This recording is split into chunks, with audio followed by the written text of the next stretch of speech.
창세기 전체를 보게 되면 등장하는 핵심 인물이 있습니다. 6명이죠. 첫째는 아담, 그 다음에 누구? 노아, 그리고 아브라함과 이삭과 야곱, 그리고 마지막 족장인 요셉에 대해서 기록하고 있습니다. 이 가운데 첫 번째 사람인 아담에 대해서는 창세기 1장에서 5장까지 길게 설명합니다. 그리고 아브라함은 새로운 인류 역사의 시작이죠. 창세기 12장부터 25장까지. 그리고 노아에 대해서는 6장, 또 6장에서부터 10장까지. 자, 이렇게 길게 소개하고 설명합니다. 그들은 어떻게 보면 우리와 크게 다르지 않은 평범한 사람들이었죠. 그러나 그들이 성경에 기록될 정도로 비범한 인물이 될 수 있었던 이유는 뭐냐? 결단을 했다는 거예요. 마음의 결정을 하고 하나님을 깊이 새롭게 만났다. 자, 오늘 이삭은 다른 사람들에 비하여 그리 많은 양이 성경에 소개되어 있지는 않습니다.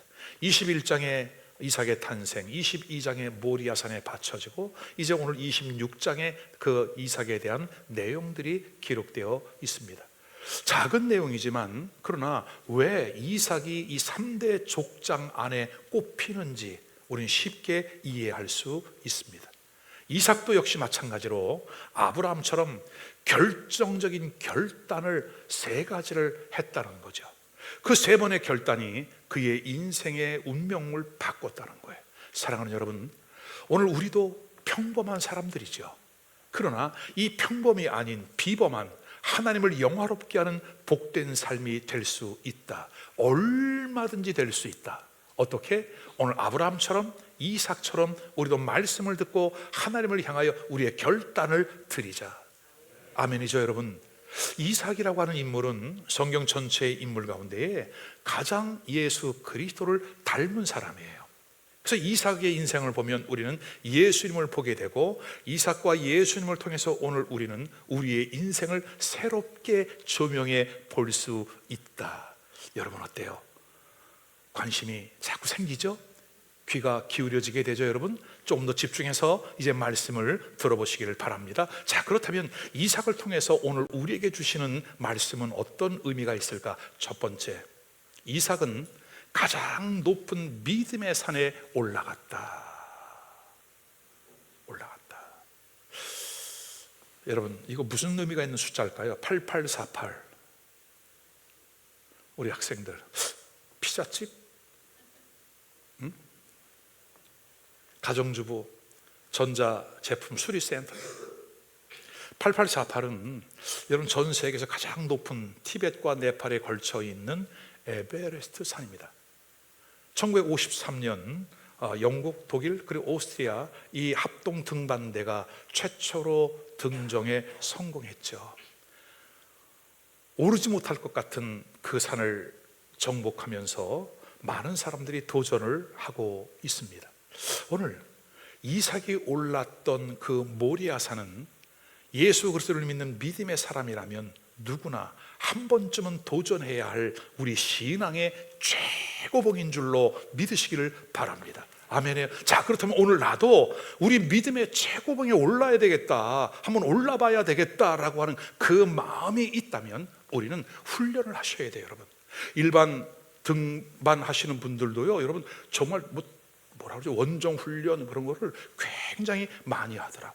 우리도 신앙의 최고의 정상에 올라가기 위해서는 갈등의 언덕을 넘는, 갈등의 고비를 넘는 훈련을 해야 합니다. 왜냐하면 이 아브라함과 이삭이 이 3가지 고비를 넘거든요. 첫 번째 보면 창세기 22장에 하나님께서 내 아들 독자 이삭을 바쳐라. 근데 아브라함은 선뜻 순종을 합니다. 여러분, 이 아브라함의 순종이 어떻게 그렇게 금방 될까요? 여러분 상식적으로 생각해 보세요. 번제, burnt offering, 이 번제라고 하는 것은 제물을 잡아서 사지를 절단하고 가죽을 벗기고 내장을 빼고 각을 떠서 슬라이스를 해서 태워서 그 향기로 드리는 제사거든요. 근데 그 아들 이삭을 바치라는 거예요. 온전히 바치라고 해도 마음의 갈등이 클 텐데 번제로 바치래요. 여러분한테는 그럴지 안 그럴지 모르니까 여러분 긴장하지 마세요. 말씀을 들으세요. 자, 근데 아브라함은 기꺼이 순종을 합니다. 왜 이렇게 순종을 잘했을까 생각을 해보니까 여러분 이거예요. 하나님께서 아브라함과 사라에게 그가 100세가 되었을 때 내가 너에게 아들을 주을 거야, 믿어지지 않는 그 말을 받았는데 정말 25년의 세월이 지나고 나니까 아들을 얻었다 못 얻었다, 말씀하신 그대로 경험되어지는 역사가 있었다. 그 이후로부터 아브라함은 정말 믿음의 조상답게 믿음으로 행하거든요. 그러니까 하나님께서 독자 이삭을 바쳐라라고 했을 때에 하나님의 말씀에 실수는 없으니 이 하나님은 무언가 나에게 새로운 일들을 허락하실 것이라고 하는 그 믿음이 있었어요. 그럼에도 불구하고 이제 사흘길을 걸어가는 동안 여러 가지 생각이 나지 않았을까요, 여러분? 아니, 내가 달라고 그랬나? 주시고 왜 또 번제로 바치라고 그러지? 혹시 내가 그날 잘못 들은 거 아니야 이거? 우린 여러 가지 좀 복잡한 갈등이 그 가운데 일어날 수 있을 거예요. 근데 사흘길을 걸어갔다는 거, 여러분 이 3이라고 하는 숫자는 성경적인 숫자예요. 오늘 우리의 삶 속에 갈등이 올 수 있어요. 우리 어린 시절 가위바위보를 하면서 뭐 했다고 그랬지? 3번 3번이에요. 예수님도 장사한 지 사흘 만에 다시 살아나신 것처럼. 근데 그 갈등의 최고조에 달하는 사흘길을 지나 결국은 모리아산에 도착을 했어요. 여러분 이것만 해도 굉장히 큰 일이죠. 우리의 신앙생활 속에도 많은 갈등이 있죠. 여러분, 내가 가야 되나 말아야 되나, 하나님이 이런 감동을 주시는데 이거 순종을 해야 되나 하지 말아야 되나. 자, 어쨌든 오늘 이 사흘길을 걸어 모리아산 입구까지 왔습니다. 그리고 이제는 하인들을 두고 아들과 아브라함이 둘이 산으로 올라갑니다. 번제에 쓸 나무를 짊어지게 하고 앞서 올라가는 아들, 그리고 그 뒤에 칼과 불을 들고 뒤를 따라 올라가는 그 아버지의 심정은 어땠을까요, 여러분? 여러분 저에게도 목사님은 어떻게 하실 것 같아요? 한번 물어보세요. 나도 쉽지 않을 것 같아. 그렇잖아요, 여러분. 너무나 귀하고 소중한 예쁜 아들, 딸 어떻게 바쳐요, 여러분? 근데 그 아버지의 마음 어땠을까? 그러나 그 갈등을 이기면서 하나님을 떠올리면서 신뢰하면서 그 모리아산을 올라가기 시작합니다. 자, 세 번째는 정상에 드디어 올랐어요. 정상에 올라서 이제 제단을 쌓고 그 나무를 쫙 펼쳐놓고 그 아들을, 여러분 창세기 22장 9절에 보니까 그 아들 이삭을 아버지 아브라함이 결박을 했대요. 묶은 거야. 그럼 보세요. 지금 아브라함이 그때 나이가 약 120세 정도가 될 때예요. 아들 이삭은 이제 혈기가 방만한 아들이에요. 얼마든지 아버지의 손을 뿌리칠 수 있어요, 여러분. 근데 이삭은 순순히 거기에 묶임을 당합니다. 그리고 그 아들을 묶는 그 아버지의 마음은 어땠을까? 여러분, 제가 서론에 이 이삭은 누구를 가장 많이 닮았다고요? 예수 그리스도를 가장 많이 닮은 대표적인 인물이라고 말씀을 드렸어요. 맞습니다. 하나님의 아들이신 예수님이 우리를 대신하여 이 땅에 죽기 위하여 오셨지만 그 죽음을 앞둔 시간이 다가오면서 그 예수님의 갈등은 최고조로 달했습니다. 아버지여, 이것이 내 뜻대로 되지 마옵시고 아버지의 뜻대로 되기를 원합니다. 그러나 이 잔을 지나가게 해주십시오. 이 잔을 지나가게 해주십시오. 하나님의 영광 안에 인류를 구원하기 위하여 이 땅에 오셨죠. 이 땅에 오신 것은 죽기 위하여 오셨다는 거예요. 그러나 그 십자가의 죽음이, 그 십자가의 고통이 얼마나 처절한지를 알기 때문에, 그 죽음 앞에서의 갈등과 고민이 얼마나 큰지를 예수님 알기 때문에 그 모든 것들을 친히 다 짊어지고 하나님 앞에 기도하셨던 예수 그리스도. 오늘 이 아브라함과 이삭이 그와 같은 갈등이 있었어요. 사랑하는 여러분, 오늘 우리에게도 이런 갈등이 있지 않을까요? 오늘 우리의 삶 속에 이런 아픔과 이런 갈등이 우리에게 있지 않을까요, 여러분? 그러나 오늘 아브라함은 하나님을 신뢰함으로 올라갔다. 그리고 그 아들 독자 이삭을 이제 제단 위에 올려놓았다. 여러분, 그때 놀라운 일들이 일어납니다. 놀랍게도 아들 부자는 아버지와 아들이 함께 순종을 하죠. 언제까지?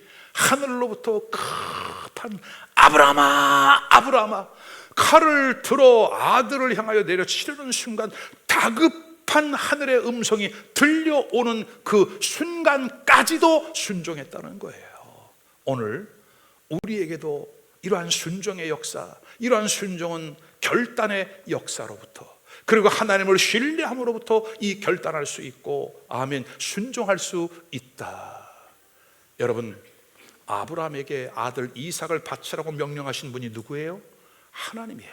그래서 그 아들 이삭이 아버지에게 헌신 순종했다는 것은 뭐냐면 곧 하나님께 순종을 한 것이에요. 특히 이삭의 순종은 모리아산 언덕 꼭대기에서 십자가에 달려 죽으신 예수 그리스도의 죽음을 예표한 것이다. 그러므로 사랑하는 여러분, 오늘 예수 그리스도를 믿는 우리도 각자가 다 한 번쯤은 반드시 이 산에 올라야 된다는 거예요. 왜요? 그 갈보리 십자가에서 나를 대신하여 죽으신 예수 그리스도, 그 예수 그리스도를 마음 가운데 믿음으로 모셔드리는 진정한 신앙의 고백과 순종의 경험이 있을 때에 우리의 신앙은 이삭과 같이 믿음의 높은 정상을 올라갈 수가 있다. 아멘. 마가복음 9장에 보면 어느 날 예수님이 사랑하는 제자들과 함께 올라가는데 12명을 다 데리고 올라가지 아니하고 누구요? 베드로, 야고보, 요한을 데리고 올라갑니다. 자, 마가복음 9장 2절을 같이 한번 읽어보겠습니다. 시작. 엿새 후에 예수께서 베드로와 야고보와 요한을 데리고 따로 높은 산에 올라가셨더니 그들 앞에서 어떻게 됐다? 변형되사. 여러분, 여기서 우리가 주목해야 될 단어가 있어요. 따로. 다른 제자들도 있지만 이 세 명을 따로 구별하여 데리고 올라갔대요. 왜 그럴까요? 어떻게 보면 이 베드로, 야고보, 요한은 자주 등장하는 제자들의 이름이지만 예수 제자 공동체에서 가장 문제를 유발할 가능성이 많은 사람이었어요. 여러분, 뭐 아니면 도, 그런 얘기 많이 하죠. 이들이야말로, 이 세 사람이야말로 뭐 아니면 도였어요. 어느 날 예수님이 사마리아로 지나가는데 이들의 그 마음의 분노가 길을 막고 있는 사마리아 사람들을 향하여 뭐라고 그러죠? 주여, 하늘에 불을 내려 이들을 살라버릴까요? 이야, 성격이 불 같아. 그러니까 아니다, 참어라, 참어라. 그래서 그들의 별명이 보아너게, 우레의 아들. 자, 이 정도로 제자들 중에 특별히 이 세 명이 그랬죠. 오늘 마가복음 9장의 말씀인데 마가복음 8장에 보면 이제 예수 그리스도를 고백합니다. 주는 그리스도시요 살아계신 하나님의 아들이십니다. 그 믿음이 어느 정도 인정받게 되자 예수님이 이제 또 다음 단계 비밀을 말씀해 주는 거예요. 그렇구나, 잘했다. 이제 내가 인자가 핍박을 받고 죽어야 돼. 죽을 거야. 그리고 사흘 만에 다시 부활할 거야. 그랬더니 베드로가 막아서 무슨 소리입니까?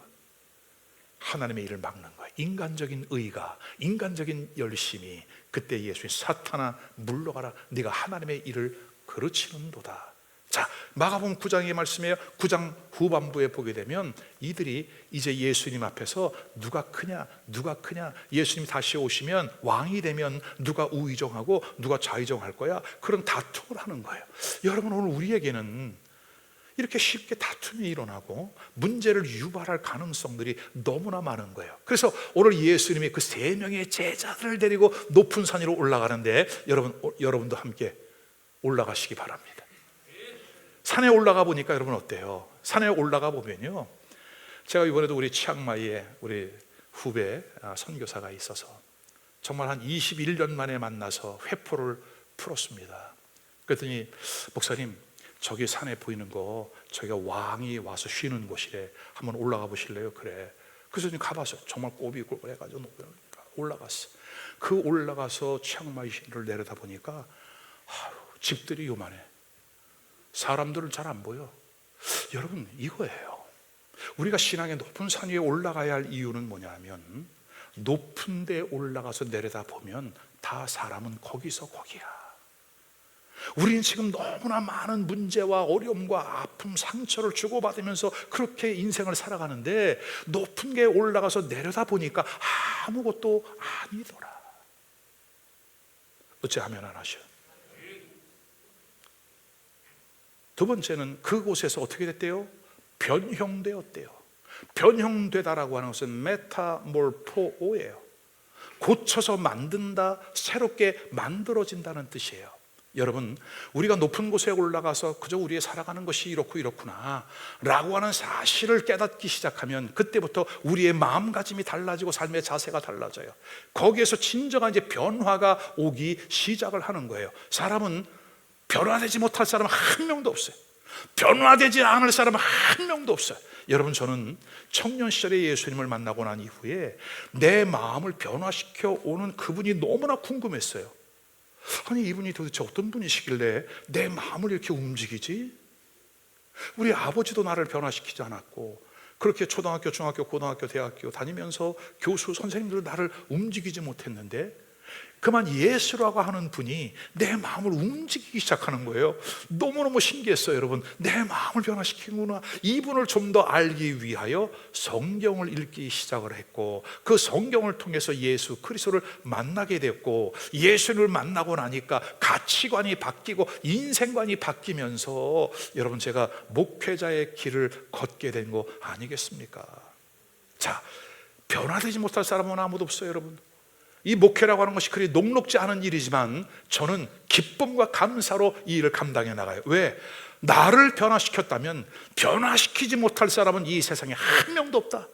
예수님을 만나기만 하면 반드시 우리의 삶에 변화가 온다. 아멘이죠, 여러분? 자, 오늘 8절 말씀을 보세요. 시작. 문득 들러보니 아무도 보이지 않냐고, 오직 누구? 오직 예수와 자기들 뿐이었더라. 예수 그리스도를 만날 때에 우리의 인생의 문제가 풀어지고 해결되어지는 역사가 나타남을 믿으시기를 주의 이름으로 축원합니다. 따라하십시다. 예수님이 해답이십니다. 다시 한번, 예수님이 해답이십니다. 다시 한번 큰 소리로, 예수님이 해답이십니다. 메타몰포오의 역사가 지금도 일어나고 있다. 사랑하는 여러분, 오늘 이삭처럼 우리도 순종의 높은 산 위에 올라갈 수 있기를 바라요. 올라가서 누구를 만나자? 예수 그리스도를 만나는 은혜가 있기를 주님의 이름으로 축원합니다. 오늘 이 자리에 있는 여러분 한 분 한 분도 그리스도 예수 안에서 완전히 새로운 인생의 변화를 경험하게 될 것입니다. 그 변화를 경험한 사람이 또 다른 누군가에게 영향을 주고 또 다른 누군가를 변화시켜 나갈 수 있는 은혜가 있음을 믿으시기를 주님의 이름으로 축원합니다. 따라합시다. 신앙의 높은 산에 올라가라. 두 번째로, 가장 깊은 우물을 팠습니다. 이제 본문의 말씀 창세기 26장으로 넘어오게 되는데, 이제 이삭이 흉년을 만나게 됐습니다. 그 해에 흉년을 피해서 블레셋 땅인 그랄이라고 하는 지역으로 이주를 하게 됐죠. 그때 하나님께서 이렇게 말씀합니다. 창세기 26장 2절, 여호와께서 이삭에게 나타나 이르시되 애굽으로 내려가지 말고 내가 너에게 지시하는 땅에 거주하라. 여러분, 우리가 만나는 동안, 우리가 인생을 살아가는 동안 만나는 어려움이 있고 문제가 있어요. 우리 하나님은 반드시 그 문제를 풀어갈 수 있는 길을 갖고 계세요. 아멘. 그 하나님이 우리에게 말씀을 해주세요. 이쪽이야, 이렇게 하는 거야. 이쪽이야. 사람을 통해서 말씀하시든 환경을 통해 말씀하시든 기록된 말씀인 성경을 통해 말씀하시든 하나님은 오늘도 우리에게 그 방법, 그 길을 열어주시고 알려주시는 거죠. 그래서 26장 2절, 여호와께서 이삭에게 나타나 이르시되 애굽으로 내려가지 말고 내가 내게 지시하는 땅에 기다려. 여러분, 애굽은 풍요로움이 있는 나라였어요. 그들이 지나간 날 조상들이 430년 동안 종사를 하면서 먹고 입고 마시고 살았던 그 땅이었어요. 근데 하나님은 거기로 가지 말래요. 거기로 가지 말고 너는 내가 지시할 땅으로 가라. 자, 그러면 왜 애굽으로 내려가지 말라고 이삭에게 하나님 말씀하셨을까요? 신명기 11장 10절로 12절에 보면 애굽이 어떠한 곳이었는지를 설명을 합니다. 내가 들어가 차지하려는 땅은 내가 나온 애굽 땅과 같지 아니하니 내가 앞으로 가게 될 그 가나안 땅은 지금까지 살아왔던 애굽과는 달라. 애굽은 어떤 곳이냐? 거기에서는 너희가 파종한 후에, 당신은 농경 시대였기 때문에 농사 짓는 거였죠. 파종한 후에 발로 물대기를, 자기가 인위적으로 저수지를 만들고 물을 퍼다 나누는 어떤 시설을 만들고 물대기를 채소밭에 댐과 같이 하였거니와, 어디에서? 애굽에서는, 이집트에서는 그렇게 하였거니와. 자, 11절, 이제 앞으로 내가 건너가서 차지할 땅은 산과 골짜기가 있어서 하늘에서 내리는 비를 흡수하는 땅이요. 12절, 내 하나님이 여호와께서 돌보아 주시는 땅이라. 연초부터 연말까지 내 하나님 여호와의 눈이 항상 그 위에 있느니라. 자, 천수답이라는 말 아세요, 여러분? 농사를 지을 때 천수답은 하늘에서 내려오는 비만 바라보는 거예요. 우리의 삶이 나의 인위적인 지식과 경험이 아닌 하나님을 절대적으로 신뢰하면서 나아가는 사람, 날마다 주님을 의지하고 주님과의 연결된 삶을 살아가는 사람. 그러나 오늘 현대 이 시대는 하나님의 절대적인 주권, 그 창조적인 역사를 옆으로 살짝 밀어놓고 내 인생은 나의 것, 내 인생은 내가 개척한다, 나의 능력, 나의 경험, 여러분 이렇게 해서 열심히 살아가는 거예요. 지난 엿새 동안 우리 그렇게 열심히 살았어요. 이렇게 해서 성공한 사람들의 특징이 뭐냐면 상당히 교만하다, 자아가 충만하다. 인정하지 않거든요. 남의 말 잘 안 들어. 인정하지 않아. 하나님도 인정하지 않아. 왜? 내가 다 만들었으니까. 여러분, 이것이 바벨탑인 거예요. 이것이 애굽에서의 삶이었던 거예요. 농사를 지을 때도 자기가 물길을 만들어 놓고 저수지를 만들어.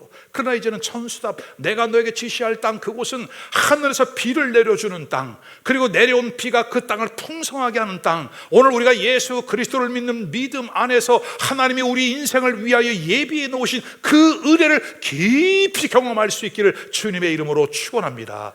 대부분의 많은 사람들이 인생의 오류가 여기에서 와요. 하나님을 신뢰한 그 은혜 안에 믿음의 기초를 든든히 세우고 거기에 하나님 주신 말씀, 하나님 주신 응답, 하나님의 은혜, 그 사랑을 경험을 하여 우리의 인생을 만들어 가야 되는데 하나님을 멀리하고 내가 인생을 만들어가는 실수. 오늘 그래서 이삭에게 그리 가지 말아라, 내가 너에게 지시할 땅으로 가라라고 그렇게 말씀하십니다. 연초부터 연말까지 내 하나님 여호와의 눈이 항상 그 위에 머물러 있느니라. 오늘 여러분의 삶 속에 더디 가는 것처럼 보여도, 내 인생은 좀 불편해지는 것 같아도 하나님의 눈길이 여러분에게 함께하고 하나님의 능력의 팔, 하나님의 크신 권세가 여러분을 이끌어가는 복된 삶이 될 수 있기를 주님의 이름으로 축원합니다. 축원합니다. 자, 이삭이 이 말씀에 순종했을까요? 안 했을까요? 여러분, 이삭은 그 말씀에 순종합니다. 오늘 여러분, 우리가 판단하고 결정하며 걸어갔던 그 발걸음, 하나님의 말씀이 이쪽이야 라고 말씀하시면 기꺼이 그 말씀을 따라가는 은혜가 있기를 주님의 이름으로 축원합니다. 자, 말씀에 순종했던 이삭, 어떤 결과가 일어날까요? 12절과 13절 말씀 시작. 이삭이 그 땅에서 농사하여 그 해에 100배나 얻었고 여호와께서 복을 주심으로 그 사람이 창대하고 왕성하여 마침내 거부가 되었다. 할렐루야. 여러분, 우리가 하나님의 말씀에 순종할 때 인간의 이성과 상식을 초월하는 결과가 나타나기 시작을 해요. 상식적으로 생각해 보세요. 여러분, 농사는 심은 대로 거두는 거예요. 뿌린 대로 거두는 거예요. 종과 득과예요, 여러분. 근데 이삭은 평상시에 거뒀던 것보다도 그 해에 100배의 결실을 얻었대요. 여러분, 이것은 자연적인 섭리로 계산되지 않는 일입니다. 하나님의 말씀이 우리의 삶에 개입할 때에, 하나님의 성령이 우리의 삶에 이끌어 주실 때에, 우리가 그 하나님과 연합되어 이끌려 갈 때에 하나님은 우리가 생각하지 못한 놀라운 일들을 만들어 가신다. 오늘 여러분들에게 이 같은 은혜가 경험되어질 수 있기를 주님의 이름으로 축원합니다. 13절, 농사로 끝난 것이 아닙니다. 여호와께서 복을 주심으로 그 사람이 창대하고 왕성하여 마침내 거부가 되었다. 할렐루야. 이렇게 풀어주는 은혜가 여러분들에게도 있기를 주님의 이름으로 축원합니다. 자, 근데요, 아주 재밌는 일이 벌어져요. 이제는 우리가 잘 되면 누가 일하기 시작하죠? 마귀라고 하는 이 존재가 질투하기 시작을 합니다. 오늘 성경에 보니까 백그라운드 배경이 블레셋 사람들이 이 일을 시기하여 이제 이삭이 농사지 못하도록 아버지 때 파놓았던 우물을 다 막아버렸대. 흙으로 메워버렸대요.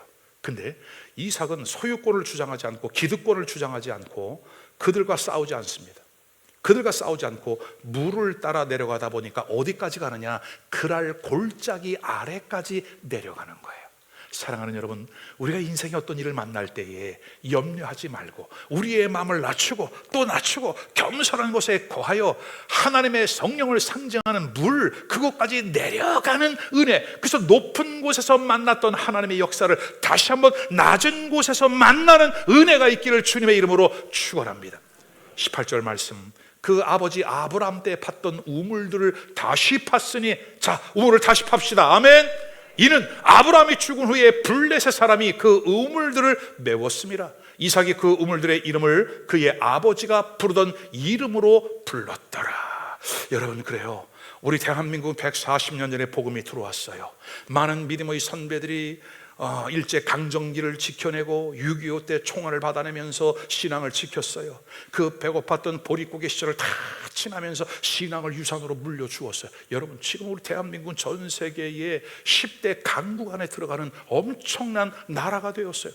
여러분, 저는 어린 시절부터 지금까지 이 한국의 변화를 경험을 했거든요. 공교롭게도 놀랍게도 한국의 경제가 성장하게 된 거, 개화기가 맞물린 것은 뭐냐면 복음이 들어왔을 때예요. 선교사님들이 복음을 들고 들어와서 학교를 세우고 병원을 세우고 교회를 세우면서 우리 한국 사람들이, 조선의 백성들이 많이 예수님을 믿기 시작을 하면서 경제도 성장해 올라가더라. 여러분, 지금 우리가 다시 한번 숨고르기를 하고요, 정말 우리는 물질의 축복을 받아야 되겠어요. 왜냐하면 이번에도 태국에 가서 우리 선교사님들을 만나서 같이 교제하고 그 나라를 돌아보니 우리가 해야 할 일이 참 많다.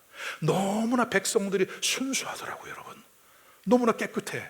불교 국가인데도 불구하고 이들이 그렇게 깨끗해. 그 가운데 예수를 믿는 사람들이 있는데 여러분, 얼마나 순수한지 몰라요. 이들에게 교육기관을 세워주고 이들에게 교회를 세워주고 이들에게 선교를 통해서 예수 그리스도를 알게 하고 이 태국을 중심으로 해서 이제 그 중심에 있는 대륙에 있는 그 나라와 주변에 있는 국가들, 라오스라든지 베트남이라든지 캄보디아라든지 이런 나라들이 변화가 되어지는 그런 꿈을 안고 돌아왔거든요. 오늘 주님은 이 일들을 이루어 주실 줄로 믿습니다. 그래서 다시 막아놓았던, 메워놓았던 우물을 다시 파자. 아멘. 자, 거기서 그랄의 목자들과 이삭의 목자들 사이에 다툼이 또 벌어져요. 뭐가 잘 되니까 시기하고 질투하는 사람들이 그렇게 많아요. 그래서 이삭은 거기서 싸우지 않아요. 20절로 22절에 보게 되면 그곳으로 옮겨가 그곳의 이름을, 다툼이 일어나니까 에색, 그렇게 이름을 지어. 이건 다툼의 장소다. 다툼이 있을 때 팔고도 붙이지 않고 거기에서 힘겨루기 하지 않습니다. 또 다른 장소로 옮겨갑니다. 그것은 신나라고 하는 것이에요. 이 신나라고 하는 이름의 뜻은 고소장, 대적함. 서로 아마 재산 분쟁 때문에 고소하고 난리가 난 것 같아요. 네가 맞냐 내가 먹냐 그러면서 서로 고소하고, 신나, 여기도 아니구나, 다투지 않습니다. 그리고 세 번째 장소인 르호봇으로 옮겨갑니다. 이 르호봇의 이름의 뜻은 넓은 장소라고 하는 뜻이에요. 비로소 이 르호봇에서 그랄의 목자들과의 다툼이 끝나다. 다시 한번 여러분 따라 하십시다. 언젠가는 내 갈등이, 내 다툼이 끝날 때가 온다. 르호봇을 만나는 역사가 있기를 주님의 이름으로 축원합니다. 어떤 사람은 지금 에색을 지날 수 있어요. 어떤 사람은 지금 신나를 지날 수 있어요. 그러나 마침내 하나님의 성령이 그의 발걸음을 르호봇으로 인도해 주었다. 아멘. 그리고 22절 하반절에 보니까 이렇게 말씀합니다. 여호와께서 우리를 위하여 넓게 하셨으니 이 땅에서 우리가 번성하리로다. 하나님이 정한 곳에서, 하나님이 허락하신 은혜 안에서 여러분의 삶이 형통하고 번성하는 역사가 있기를 주님의 이름으로 축원합니다. 어떻게 보면 우물을 파면 또 빼앗기고 빼앗기는 억울함이 반복되었지만 이삭은 거기에 다투지 않았어요. 여러분, 상대하지 않았어요. 반응하지 않았어요. 여러분, 세월이 지나서 이삭의 자손이 번성하게 되니까 더 넓은 땅과 더 많은 물이 필요했죠. 이삭은 쫓겨다니면서도 파놓았던 우물들을 계속 판 거예요. 파기만 하면 생수가 솟아오르는 거예요. 여러분, 누가 이런 말 했죠? 예수 믿는 사람은 넘어지면 인삼, 뒤로 자빠져도 산산. 아멘이에요, 여러분. 잘 되게 돼 있는 거예요. 이 예수를 왜 안 믿냐고. 이 예수 이름을 신뢰하면서, 여러분 오늘 이 시간도 성경 공부 시간이 아닙니다. 오늘 이 이삭에 관한 말씀을 아이 메시지 내게 주시는 말씀으로 받으면서 나의 삶을 이 말씀에 적용해 나갈 때 여러분의 삶 속에 놀라운 역사가 일어나게 됨을 믿으시기를 바랍니다. 인생 골짜기에 바닥을 칠 때, 그때가 우물을 팔 때다. 막혔던 우물을 다시 파내자. 그리고 더 깊은 우물을 파는 은혜가 있기를 주의 이름으로 축원합니다. 끝으로 세 번째 결단은 이제 제단을 쌓았어요. 화해의 제단을 쌓았어요. 우리 성도들의 삶은 세 가지 단어로 요약할 수 있습니다. 신통, 인통, 물통. 하나님과의 관계가 회복되어지면 사람과의 관계도 저절로 해결되어져요, 여러분. 그 하나님과의 관계, 사람과의 관계가 풀어지면 그때부터 물질이 따라오기 시작을 해요. 먹을 거, 입을 거, 마실 거 걱정하고 염려하지 않기를 주의 이름으로 축원합니다. 자, 23절과 24절 말씀입니다. 이삭이 부엘세바로 올라갔더니 그 밤에 여호와께서 그에게 나타나 나는 내 아버지 아브라함의 하나님이니 두려워 말라. 오늘 하나님께서 여러분의 귓가에 주님의 음성을 들려주시기를 축원합니다. 염려하지 마, 걱정하지 마. 나는 아브라함과 이삭과 야곱의 하나님이야. 지금은 나는 너의 하나님이야. 아멘. 내 아비 아브라함의 하나님이니 두려워하지 말아라. 내 종 아브라함을 위하여 내가 너와 함께 있을 것이며 내게 복을 주어 내 자손으로 번성하게 하리라 하신지라. 할렐루야. 여러분, 이에 대한 간증은 너무나 많아. 이번에 만났던 선교사님들도 입만 열면 간증이 나오는데 그 간증들이 얼마나 놀랍고 감사한지. 이 모든 일, 간증의 시작은 하나님을 만나면서, 하나님을 통해서 이 일들이 시작되어지더라. 오늘 여러분들에게도 이 이삭의 형통함이 여러분들에게도 나타나는 은혜가 있기를 주의 이름으로 축원합니다. 자, 근데 이삭은 하나님의 인도를 받으며 어디에 정착했다고요? 부엘세바라고 하는 곳에 정착했다고요. 내가 마음대로 살고 싶다고 사는 게 아니에요, 여러분. 하나님의 사람들은 가라면 가고 서라면 서는 거예요. 이삭이 정착했던 부엘세바는 두 가지 의미를 가지고 있어요, 여러분. 베르쉐바, 이 두 단어가 합쳐져서 베에르 우물, 쉐바 일곱 우물이에요. 일곱 우물. 그리고 그것을 맹세해요. 맹세의 우물, 일곱 우물. 이것이 구약 성경을 읽다 보면 부엘세바입니다. 부엘세바라고 하는 단어가 많이 자주 등장하게 되죠. 창세기 21장 31절로 33절에 보면 아브라함이 아비멜렉과 맹세를 한 후에 거기에 에셀나무를 심어요. 에셀이라고 하는 뜻은 연합이에요. 서로 화해가 되었다는 거예요. 거기서 에셀나무를 심고 영원하신 하나님 여호와의 이름을 불렀던 곳이 바로 이 부엘세바입니다. 근데 오늘 이삭도 이 부엘세바에 머물면서 어떻게 했대요? 25절 시작. 이삭이 그곳에 단을 쌓아 여호와의 이름을 부르고 거기 장막을 쳤더니 이삭의 종들이 거기서도 우물들을 팠더라. 오늘 여러분 여호와의 이름을 부르시기를 바라요. 단을 쌓았다는 것은 예배예요. 우리의 인생의 새로운 시작, 출발, 결단은 예배의 결단이에요. 그러니 오늘 여러분 잘 오신 것 같아요? 괜히 온 것 같아요? 아유, 나는 이렇게 대답할 거야. 잘 와도 너무 잘 왔지. 아멘이에요, 여러분? 너무 잘 오셨어요, 여러분. 이삭이 그곳에 단을 쌓아서 여호와의 이름을 불렀대요. 여호와의 이름을 불렀다는 것은 기도한 거예요, 여러분. 거기에 장막을 쳤대. 교회 가까운 곳에 나와서 장막을 치고 그리고 그곳에 머물면서 신앙과 삶이 하나 되어지는 삶을 살았대요. 그렇게 장막을 쳤더니 보세요, 이삭의 종들이 거기서도 우물을 팠더라. 주인이 잘 되니까요 하인들도 잘 돼. 그냥 파기만 하면 물이 펑펑펑펑 솟아나는 거예요. 오늘 요즘같이 불황의 시대에 또 많은 사업들이 어려워진 시대에 우리 사랑하는 성도, 주 예수께 성도 여러분들이 가는 곳마다 형통의 역사가 있기를 바라고, 아멘. 손을 대는 곳마다, 아멘. 발걸음이 닿는 곳마다 열려지는 은혜, 축복의 역사가 있기를 주님의 이름으로 축원합니다. 이삭의 예배가 회복되니까 어떤 일이 일어나느냐? 첫 번째, 종들이 우물을 파기만 하면 그들의 우물도 솟아나기 시작하더라. 할렐루야. 두 번째, 그동안 이삭을 괴롭혀왔던 아비멜렉, 그리고 그 아래 목자들, 그들이 화해를 요청해 와요. 내가 찾아다니면 화해합시다 한 것이 아니라 그들이 먼저 찾아와서 요청을 하는데, 자 28절 말씀 같이 읽겠습니다. 시작. 그들이 가로되 여호와께서 너와 함께 계심을 우리가 분명히 보았으므로 우리의 사이 곧 우리와 너희 사이에 맹세를 세워 너와 계약을 맺으리라 말하였노라. 할렐루야. 하나님이 너와 하는 것을 내가 분명히 보았으니 우리도 당신을 따라가겠노라. 너와 이제는 계약을 맺겠노라. 화해 조약, 평화 조약, 다시는 다툼이 없는, 싸움이 없는 그와 같은 조약을 맺으리라. 29절 하반절, 이제 너는 여호와께 복을 받은 자니라. 아멘이죠. 여러분, 오늘 여러분의 삶을 통해서 이렇게 범사가 잘 되고, 아멘, 형통한 은혜가 있기를 주님의 이름으로 축원합니다. 이삭은 그들과 화해를 하고 지극정성으로 잔치를 베풀어 주었죠. 이렇게 아버지 때부터 원수였던 아비멜렉과의 관계를 청산했다. 그리고 그 땅 이름을 부엘세바, 맹세의 우물, 일곱 우물이라고 불렀다. 오늘 우리도 우리의 삶 속에 이와 같은 은혜가 있기를 주님의 이름으로 축원합니다. 결론입니다. 말씀을 정리합니다. 오늘 이삭은 그의 일생에 아주 중요한 3번의 결단을 했죠. 이삭이라고 하는 이름의 뜻은 웃음이라는 뜻이에요. 아브라함의 나이가 늙었고 그의 아내 사라 역시도 육체가 이제는 아이를 생산할 수 있는 기능이 상실되었을 때에 하나님께서 내년에 네가 아들을 낳으리라. 사라가 웃었죠. 그죠? 코웃음이었고 비웃음이었어요. 될까? 그죠? 근데 세월이 흐르고 보니 어떻게 됐어요? 그 100세의 아들을 얻었어요.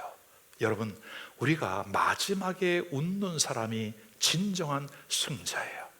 우리의 인생에 조금 힘들고 고통스러울 수 있어요. 그러나 우리는 오늘 이삭처럼, 아브라함처럼, 야곱처럼 그 마지막을 향해 가는 믿음의 성도들이 될 수 있기를 주님의 이름으로 축원합니다. 그 일을 위해서 오늘 우리도 결단하고 선포하면 이삭의 축복이 나의 축복으로 돌아오게 됨을 믿습니다. 그러므로 3가지 말씀드렸죠. 첫째, 우리도 믿음으로 모리아 산에 올라가자. 이 모리아산은 예수 그리스도 십자가의 죽음, 내가 예수와 함께 죽고, 두 번째, 그날 골짜기로 내려가서 우물을 팔아 골짜기로 내려갔다고 하는 것은 우리의 마음이 겸손하여 이제는 하나님의 성령의 충만, 성령의 인도를 받는 삶이 되는 줄로 믿으시기를 바랍니다. 3번째는 어디에 정착했더라? 부엘세바, 7 우물가에 정착했다는 것은 교회입니다. 하나님의 말씀이 충만하고 은혜가 충만하고 사랑이 충만하고 기도의 응답이 충만한 이 부엘세바에 정착했더니 원수되었던 그들이 돌아와 화해를 요청하고 함께 평안한 삶을 살아가게 되었더라. 여러분, 이와 같은 삶이 여러분 모두에게 있기를 주님의 이름으로 축원합니다. 마침내 이방 사람들, 주변에 있는 사람들도 그 이삭의 삶을 인정하고 하나님께 영광을 돌리더라. 자, 28절로 31절 말씀 우리 다 같이 합독을 하고 오늘 말씀을 마치도록 하겠습니다. 시작. 그들이 이르되 여호와께서 너와 함께 계심을 우리가 분명히 보았으므로 우리의 사이 곧 우리와 너 사이에 맹세하여 너와 계약을 맺으리라 말하였노라. 너는 우리를 해하지 말라. 이는 우리가 너를 범하지 아니하고 선한 일만 내게 행하여 내가 평안히 가게 하였음이라. 이제 너는 여호와께 복을 받은 자니라. 30절, 이삭이 그들을 위하여 잔치를 베풀매 그들이 먹고 마시고, 31절, 아침에 일찍이 일어나 서로 맹세한 후에 이삭이 그들을 보내매 그들이 평안히 갔더라. 끝! 오늘 주신 말씀을 붙잡고 2, 3분 동안 함께 기도하겠습니다.